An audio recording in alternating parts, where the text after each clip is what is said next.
Opposition में हिम्मत है तो ओआईसी कॉन्फ्रेंस रोक कर दिखाए। वजीर दाखिला शेख रशीद का जवाबी चैलेंज। कहा यह पाकिस्तान की सलामती का मसला है। ओआईसी में शिरकत करने वाले पाकिस्तान के मेहमान है, फौज उनकी जमानती है। धमकियां देने वालों के साथ वो होगा कि इनकी नस्लें याद रखेंगी, अदम एतमाद भूल जाएंगे। वजीर खारजा शाह महमूद कुरैशी ने कहा भारत ओआईसी कॉन्फ्रेंस को सबूताज करना चाहता है।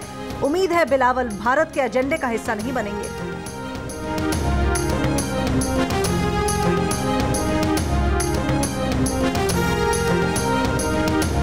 वज़ीर आज़म ने मुनहरिफ अरकान के खिलाफ एहतजाज की कॉल दे दी। कहा पैसे लेकर रुकन असम्बली किसी और के साथ चला जाए तो एहतजाज अवाम का फ़र्ज बन जाता है। उन्होंने अपने लोगों को कहा लोग ज़रा जज्बात में आ गए और सिंध हाउस तक पहुँच गए। पुरअमन एहतजाज जमहूरियत में सबका हक है। वज़ीर आज़म ने यह पेशगोई भी की कि जैसे जैसे तहरीक अदम एतमाद का वक्त करीब आएगा तो अवामी दबाव पर सारे जाने वाले वापस आ जाएंगे। इमरान खान ने अपोजिशन की तरफ इशारा करते हुए कहा कि लोगों के ज़मीर खरीदने के लिए मंडी लगी हुई है। अवाम का पैसा चोरी करके सियासतदानों को ख़रीदा जा रहा है। पैसों की बड़ी बड़ी थैलियाँ आ रही हैं। ये सब कुछ पूरी कौम के सामने हो रहा है।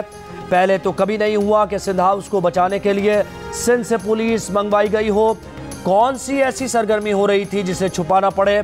आपको डर किस चीज़ का है? अगर पीटीआई के लोग तंग हैं और जाना चाहते हैं तो उन्हें छुपा कर पुलिस तहफ़्फ़ुज़ में रखना गैर कानूनी है।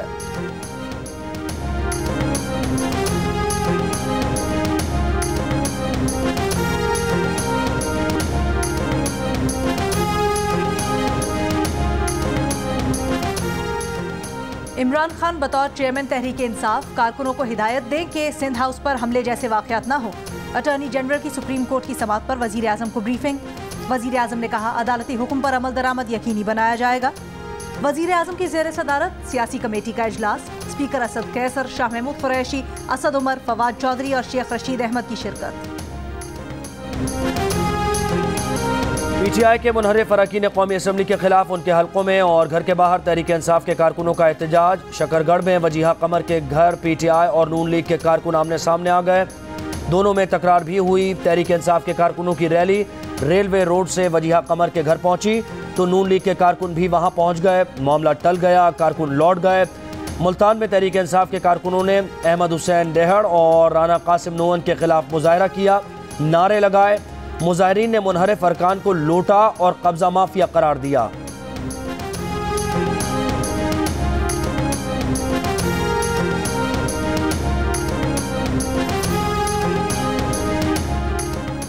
सुप्रीम कोर्ट ने करार दिया है कि तहरीक अदम एतमाद के अमल पर सख्ती से आइन के मुताबिक अमल किया जाए। अदालत की कार्रवाई इस अमल को मफलूज करने के लिए नहीं होगी। तहरीक अदम एतमाद पर सियासी तसादुम रोकने से मुतल्लिक सुप्रीम कोर्ट बार की दरखास्त पर समाअत। सुप्रीम कोर्ट ने कहा कि इस्लामाबाद में विफाक की इकाई की प्रॉपर्टी को नुकसान पहुंचाया गया। अदालत का प्लेटफॉर्म किसी फरीक को सूरत हाल खराब करने के लिए इस्तेमाल करने की इजाजत नहीं देंगे।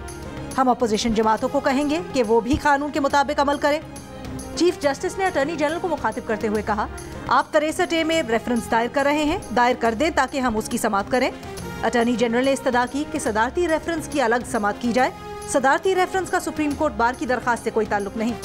चीफ जस्टिस ने रिमार्क्स दिए अदालत कानूनी सवालात का आइन के तहत जवाब देगी। मजीद समाअत पीर 1 बजे तक मुलतवी।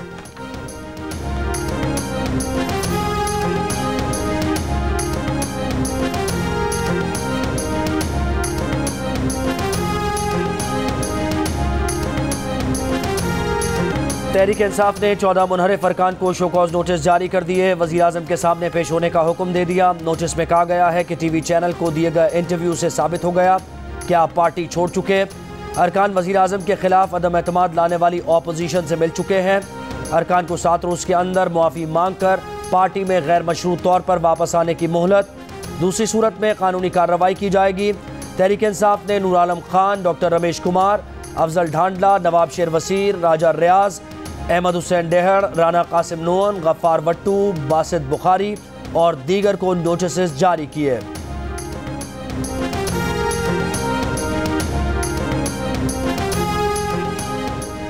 दूसरों को शोकॉज देने से पहले उस शोकॉज का जवाब दो जो कौम ने आपको दिया है। मरियम नवाज का वजीर आज़म इमरान खान को मशवरा। कहा कि आपने पूरे पाकिस्तान को गुर्बत, महंगाई और बेअमनी में धकेल दिया। अपनी जमात के किस रुकन को इस काबिल छोड़ा कि वो आवाम का सामना करे? आप एक बोझ हैं जो अब कोई नहीं उठा सकता। क्या हुकूमत उस्मान बुज़दार को हटाने जा रही है? परवेज़ खटक का रात गए तरीन ग्रुप के रहनुमा ओन चौधरी से राबता, अहम फैसले रोकने की दरख्वास्त। ओन चौधरी का कहना है कि परवेज़ खटक ने तरीन ग्रुप से फौरी तौर पर इंतहाई कदम न उठाने की दरख्वास्त की। कहा है कि अहम फैसले रोक लें, जल्द अहम पेशरफ से आगाह करेंगे। ज़राए का कहना है कि ओन चौधरी से वफाकी वज़ीर फवाद चौधरी ने भी टेलीफोनिक राबता किया है।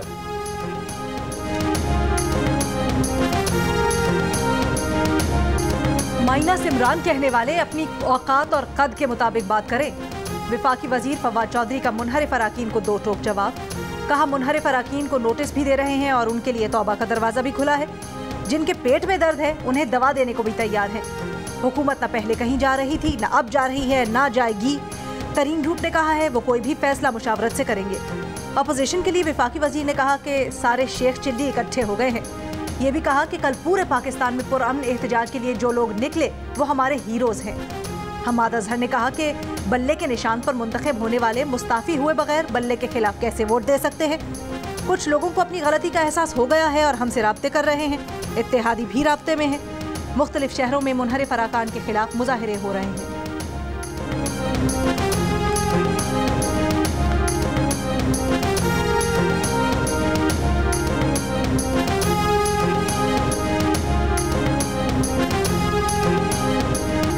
सिंध हाउस पर हमला करने वाले तहरीक इंसाफ के MNAs मिनटों में और कारकुन घंटों में रिहा। सिंध हाउस पर धावा बोलने वाले तहरीक इंसाफ के गिरफ्तार कारकुनों को शख्सी जमानत पर रिहा कर दिया गया।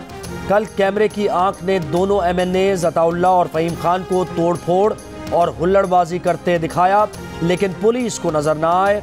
आज दोनों की वीडियोस देखकर नाम FIR में शामिल करने का इशारा दे दिया। वजारत दाखिला ने इस्लामाबाद में सिंध हाउस पर तहरीक इंसाफ के कारकुनान की जानिब से हमले के वाक़े की आला सतह पर इंक्वायरी का हुक्म दे दिया। कमेटी को 3 रोज में इंक्वायरी रिपोर्ट जमा कराने की हिदायत।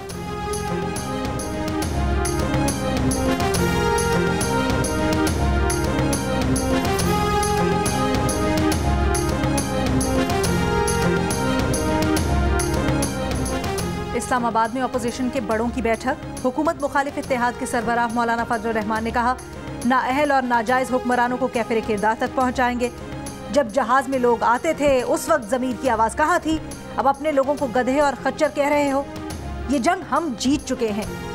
BNP मेंगल के सरबराह अख्तर मेंगल ने कहा इमरान खान क्लीन बोल्ड नहीं हिट विकेट होंगे।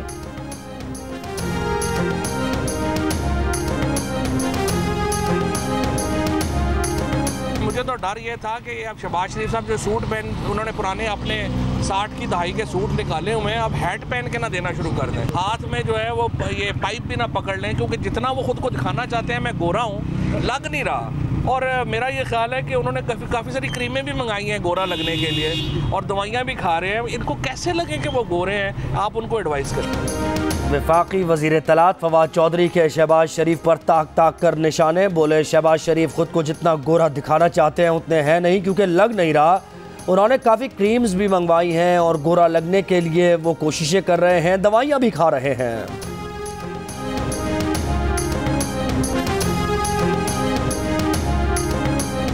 हमारा पहला हदफ है कि वोट ऑफ नो कॉन्फिडेंस के जरिए पाकिस्तान की आवाम की एक इंतहाई इनकॉम्पिटेंट करप्ट हुकूमत और वज़ीर आज़म से जान छुड़ाना। ज़रूरी रिफॉर्म्स जो हैं, इलेक्टोरल रिफॉर्म्स हैं, जो लॉज हैं, उनमें रिफॉर्म्स लाकर हमें फ़ौरन इलेक्शन में चले जाना चाहिए। मुतहदा अपोजिशन मशावरत के साथ हम अपना फ़ैसला करेंगे और सेनेट का चेयरमैन अपना लेके आएंगे। हमारा हक है इंशाअल्लाह। मुत्तहिदा अपोजिशन का पहला हदफ अदम एतमाद के जरिए अवाम के इमरान खान से जान छुड़ाना है। चेयरमैन सेनेट भी अपना लाएंगे। इसके अलावा किस किस को हटाना है ये फैसला इमरान न्याजी को हटाने के बाद मुशावरत से होगा। अपोजिशन लीडर शहबाज शरीफ का जिरगा में सलीम साफी को इंटरव्यू। कहा अदम एतमाद के बाद इंतखाबी इस्लाहात करके फौरी तौर पर नए इंतखाबात की तरफ जाना चाहिए। सदर मुमलिकत ने भी इंतहाई मायूस किया, वो यस मैन साबित हुए। देखिए शहबाज शरीफ का तफसीली इंटरव्यू आज रात 10 बजे सिर्फ जियो न्यूज़ पर।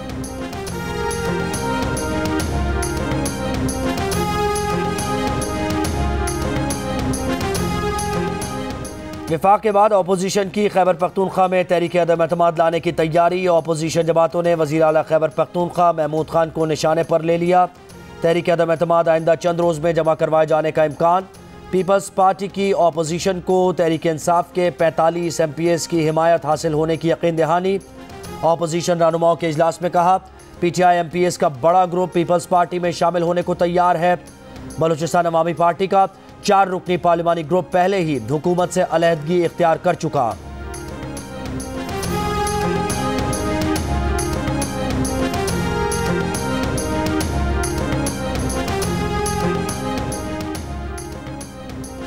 PTI के मुनहरिफ रहनुमा नूर आलम को धमकियां और गालियां देने वाले 2 अफराद PTI कनाडा चैप्टर के ओहदेदार निकले।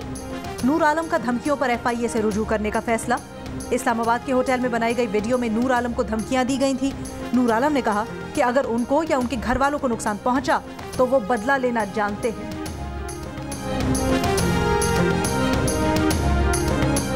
तहरीक इंसाफ के रुकने कौमी असम्बली नजीब हारून कहते हैं कि उन्होंने कभी इमरान खान के इस्तीफे का मुतालबा नहीं किया।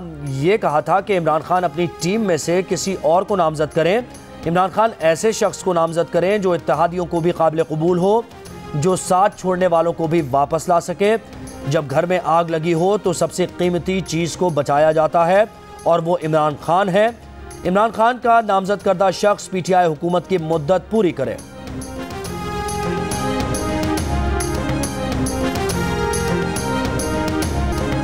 PTI के रहनुमाओं ने TV टॉक शोज में मुखालिफिन को गालियां देना शुरू कर दी।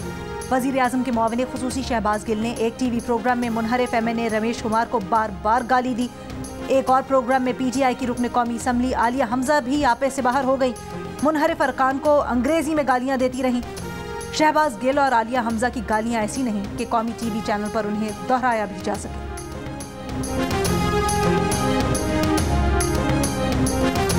लोटा होता नहीं हर हाथ छुड़ाने वाला। इमरान खान की माजी में लोटे की वजाहत करते हुए वीडियो मंजर आम पर आ गई। इमरान खान ने अपने मौक़िफ़ में यह भी कहा था कि कायदे आज़म ने भी पार्टी तब्दील की थी। पार्टी तब्दील करना कोई जुर्म नहीं।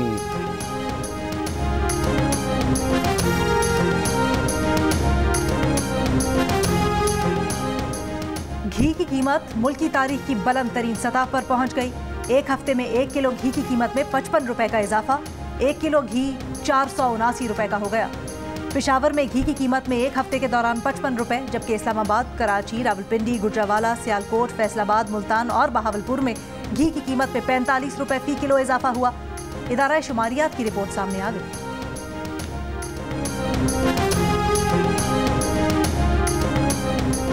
हुकूमत ने IMF से बिजली और पेट्रोल पर सब्सिडी न देने का वादा किया। पेट्रोल, डीजल और बिजली पर रिलीफ समेत टैक्स एमनेस्टी स्कीम देकर वादा तोड़ दिया।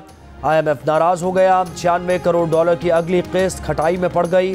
पाकिस्तान अब तक IMF से मंजूर $6 अरब में से $3 अरब हासिल कर चुका है।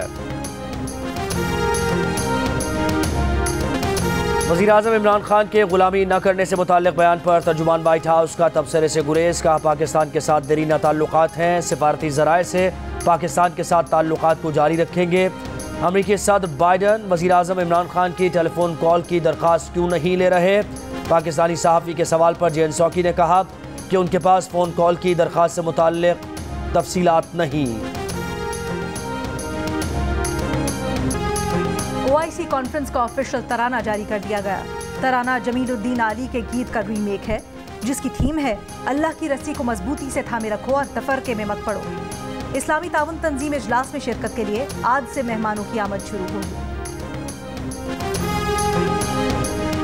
पाकिस्तान और ऑस्ट्रेलिया की टीम्स की गजाफी स्टेडियम में प्रैक्टिस। ऑस्ट्रेलियावी नायब कप्तान स्टीव स्मिथ कहते हैं कराची टेस्ट में बाबर आजम ने गैर मामूली इनिंग्स खेली।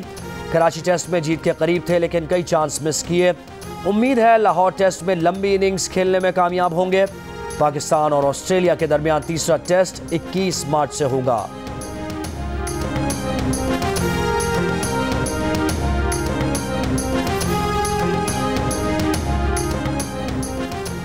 कराची और लाहौर में अदबी सरगर्मियां। आर्ट्स काउंसिल कराची में 3 रोज़ा 5वां सिंध लिटरेचर फेस्टिवल। लाहौर में लिटरेरी फेस्टिवल में खिलाफत उस्मानिया और मिस्र की तहजीब पर सेशंस। स्पेनिश फनकारों का रिवायती साजों पर फन का मुजाहिरा।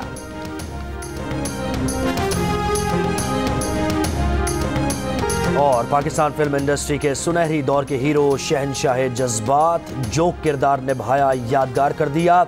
300 से ज़ायद फिल्म्स में काम किया। 10 निगार अवार्ड्स, प्राइड ऑफ परफॉर्मेंस और तमगा इम्तियाज से नवाजा गया। लेजेंड अदाकार मोहम्मद अली को मद्दाहों से बिछड़े 16 बरस बीत गए।